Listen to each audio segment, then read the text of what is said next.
Hey everyone! Now that we have talked about the leading strand, let's talk about the lagging strand. But before we do, I do want to remind you of this very important bit of information. DNA polymerase III can only add nucleotides to a free 3' OH group on that 3' carbon.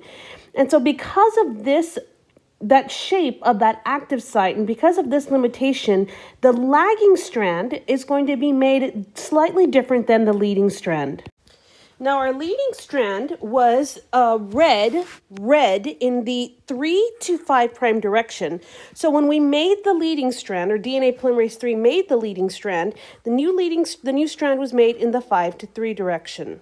Now let's look at what happens on the anti-parallel side, where the direction of the DNA being red is 5 to 3, meaning that the new strand is going to be made from 3 to 5. And that's a problem because, again, DNA polymerase III needs that 3' carbon available.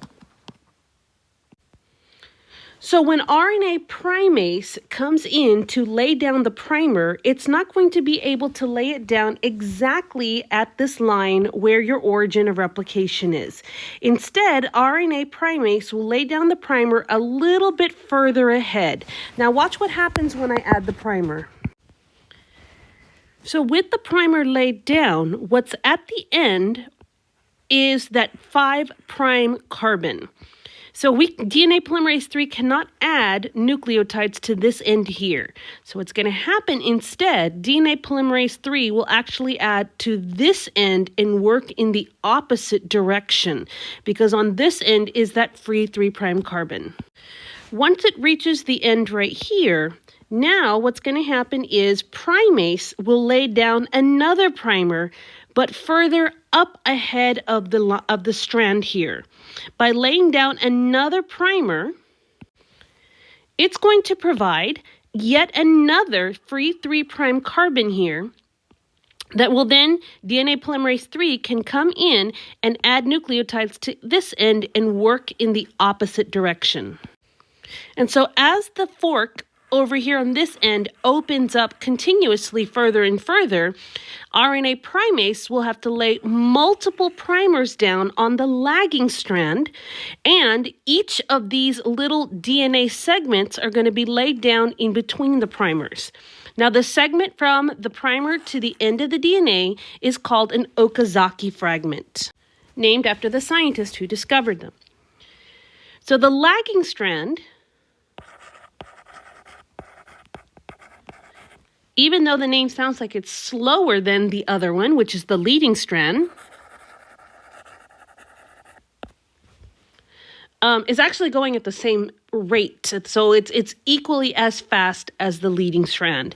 The only difference is that the lagging strand is laid down in between multiple primers and in segments known as Okazaki fragments. And again, it's all because DNA polymerase III can only add to that 3' carbon. So over here, that 3' carbon is available here, and the DNA will be laid in this direction. Then what happens is DNA polymerase III can hop over here to this available 3' carbon and then lay in this direction. And then it'll just keep hopping further and further back and keep making its way towards the replication fork. Both the DNA leading and lagging strand will replicate towards this replication fork. The difference is that the leading strand is continuous replication towards that fork, whereas the lagging strand is discontinuous. It kind of like leapfrog from one primer to the next one, to the next one, to the next one, and so it is called discontinuous replication.